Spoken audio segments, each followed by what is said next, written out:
एक समय की बात है। जुलाई का महीना था और गर्मी से लोगों का बुरा हाल हो रखा था। स्कूल में मीना और चीकू दो भाई बहन पढ़ते थे। स्कूल के बाद वो दोनों साथ में घर आ रहे थे कि तभी चीकू को आइसक्रीम वाला दिख जाता है और वो अपनी बहन से आइसक्रीम की जिद करने लगता है। प्लीज दीदी मुझे आइसक्रीम दिला दो ना, कितने दिन हो गए मैंने आइसक्रीम नहीं खाई।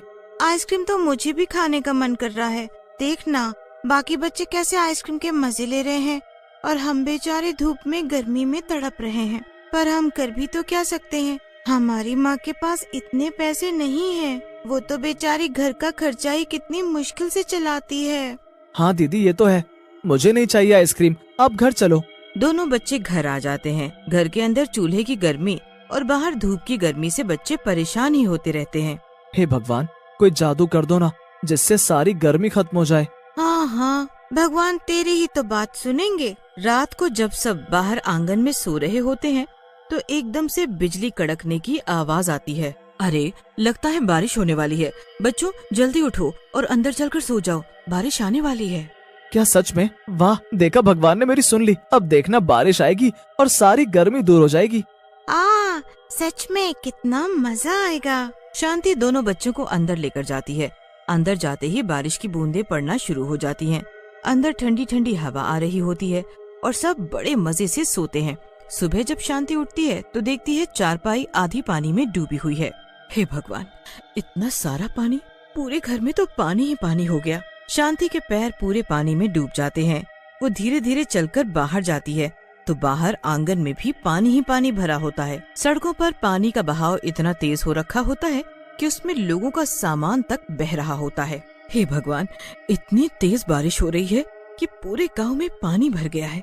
ये तो बहुत ही बुरा हो गया। तभी साथ वाले घर से हरिया निकल कर आता है। अरे बहन, मेरे तो पूरे खेत बर्बाद हो गए। मेरे क्या, पूरे गांव की फसल बर्बाद हो गई। ऐसी कैसी बारिश शुरू हुई कि रुकने का नाम ही नहीं ले रही है। ये तो बहुत ही बुरा हो गया है भैया। अब गांव वाले क्या करेंगे? सड़कों पर इतना पानी भर रहा है कि आना जाना मुश्किल हो जाएगा। शांति अंदर जाती है और बच्चों को उठाती है। मीना, चीकू, जल्दी उठो, देखो जरा बाहर क्या हाल हो रखा है। क्या हुआ माँ? कल रात से बारिश रुकने का नाम नहीं ले रही और पूरे गांव में घुटनों घुटनों तक पानी भर गया है। चीकू बड़ा खुश होता है और जैसे ही चारपाई से नीचे पैर रखता है उसके आधे आधे पैर पानी में डूब जाते हैं। चारों तरफ घर में पानी ही पानी भरा होता है। चीकू के लिए तो ये सब बड़ा मजेदार होता है। वो समझता ही नहीं कि ये कितनी बड़ी समस्या है। अब तो हम स्कूल कैसे जा पाएंगे? पढ़ाई तो बहुत जरूरी है, बाकी बच्चे भी तो स्कूल गए होंगे ना। मैं काम करती हूँ, हरिया चाचा को बोल देती हूँ कि तुमको बैलगाड़ी से स्कूल छोड़ाएं। ठीक है माँ, फिर तो बड़ा मजा आएगा। दोनों बच्चे स्कूल के लिए तैयार हो जाते हैं। शांति हरिया को बोल देती है और हरिया अपनी बैलगाड़ी लेकर बाहर खड़ा हो जाता है। बच्चे जल्दी से बैलगाड़ी में बैठ जाते हैं और एक छाता ले लेते हैं। देखो दीदी, पूरे गांव में कैसे पानी ही पानी हो रहा है। कितना अच्छा लग रहा है ना। इसमें अच्छी वाली बात कोई नहीं है। पता है लोगों का कितना नुकसान हो रहा है। पूरे रास्ते चीकू मजे करते हुए जाता है। जैसे तैसे वो दोनों स्कूल पहुंच जाते हैं, पर वहां जाकर पता चलता है कि स्कूल वालों ने बारिश की वजह से स्कूल की छुट्टी कर दी है। अब हरिया दोनों बच्चों को वापस लाने लगता है। जब वो दोनों रास्ते में होते हैं तभी सामने से इतनी तेज पानी आता है कि पूरी बैलगाड़ी पानी में बहने लगती है। अरे बच्चों, अच्छे से बैलगाड़ी को पकड़ लो। जाने कहां से अचानक पानी आ गया है। कसकर पकड़े रहना वरना पानी में बह जाओगे। मुझे तो बहुत डर लग रहा है दीदी। अरे बच्चों, तुम डरो मत, बस कसकर पकड़े रहो। हरिया की बैलगाड़ी पानी में बहने लगती है और टूट जाती है। हरिया अलग और दोनों बच्चे अलग हो जाते हैं। पानी के बहाव के कारण बच्चे टूटी हुई बैलगाड़ी के हिस्से के साथ बहने लगते हैं। चीकू, तो बस मुझे कसकर पकड़े रहना, मैं तुझे कुछ नहीं होने दूंगी। बेचारे बच्चे पानी के तेज बहाव के साथ तैरते हुए बहुत दूर निकल जाते हैं और जाकर एक टूटे हुए पेड़ के तने पर अटक जाते हैं। चीकू, चीकू जल्दी से मेरा हाथ पकड़कर इस तने पर चढ़ जा। चीकू जल्दी से पेड़ के तने पर चढ़ जाता है और उसके बाद मीना भी ऊपर चढ़ जाती है। पेड़ काफी मजबूत और बड़ा होता है। दोनों बच्चे उस पेड़ पर चढ़कर चैन की सांस लेते हैं। देखो दीदी, सब बर्बाद हो गया। कैसे लोगों के घर पानी में बह रहे हैं। सब कुछ पानी में बह रहा है। हाँ चीकू, वो तो शुक्र है जो ये पेड़ मिल गया, वरना आज हम नहीं बचते। हरिया चाचू का भी पता नहीं क्या हुआ होगा। भगवान उनकी रक्षा करे बस। यहाँ बच्चे अपनी माँ के लिए परेशान हो रहे और वहाँ हरिया जैसे तैसे शांति के घर पहुंचकर शांति को बच्चों के बारे में बताता है तो शांति की हालत सुनकर खराब हो जाती है। मेरे बच्चे, हाय, मैंने उनको स्कूल क्यों भेज दिया? मुझसे गलती हो गई। मुझे अभी जाना होगा उनको ढूंढने। अरे बहन, कैसी बात कर रही हो? बाहर की हालत तुमने देखी नहीं है? मैं बड़ी मुश्किलों से यहाँ पहुँचा हूँ, तुम यहीं रहो, क्या पता बच्चे सुरक्षित हो। क्या मतलब? मुझे बहुत घबराहट हो रही है, मैं जा रही हूँ उनको ढूंढने। शांति हरिया की एक नहीं सुनती और घर से निकल पड़ती है उनको ढूंढने। रास्ते में इतना पानी होता है पर शांति को अपने बच्चों के अलावा कुछ नहीं दिख रहा होता। शांति पानी में बहने लगती है। बहते बहते एक खम्बे से टकरा जाती है और उसका सर फट जाता है। शांति के सर से बुरी तरह खून बहने लगता है और शांति पानी में ही डूब जाती है। कुछ देर बाद पानी के बाहर एक चुड़ैल निकलती है। मेरे बच्चे, कहाँ हो तुम मेरे बच्चों? मैं आ रही हूँ तुम्हारे पास। चुड़ैल इतनी तेज बारिश और इतने तेज बहाव में बड़े आराम से तैरती हुई यहाँ वहाँ बच्चों को ढूंढने लगती है। चुड़ैल को रास्ते में एक आदमी डूबता हुआ मिलता है। उस आदमी की तो चुड़ैल को देखकर हालत ही बुरी हो जाती है। मुझे अपना हाथ दो, मैं तुमको बचा लूंगी। लाओ अपना हाथ दो। नहीं, तुम तो मुझे मारना चाहती हो। अरे मैं तुमको क्यों मारूंगी? मैं तो खुद अपने 2 बच्चों को ढूंढ रही हूँ।